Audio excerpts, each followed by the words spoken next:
என்ன மாமா ஊரில் திருவிழாலாம் நடக்குது, நீ இன்னும் போகாமல் இருக்க? போடா, இப்போ நடக்கிற திருவிழாலாம் சும்மா. 5 வருஷத்துக்கு முன்னாடி நடக்கிற திருவிழா சூப்பராக இருக்கும்டா. இதெல்லாம் சும்மாடா. 5 வருஷத்துக்கு முன்னாடி என்ன பண்ணியிருப்ப?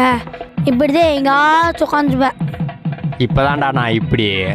5 வருஷத்துக்கு முன்னால் என்னை யாராலையும் பிடிக்க முடியாது. அப்படி என்னத்த பண்ண?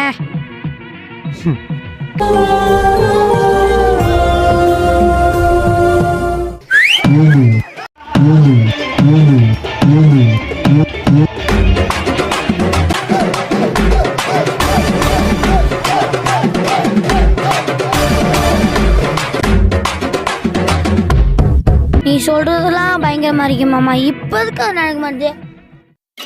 எல்லாத்துக்குமே அந்த கம்மா பாண்டி தான்டா காரணம். அதனால அந்த மாதிரி இப்போ திருவிழா இல்லை. ஓ அப்படியா?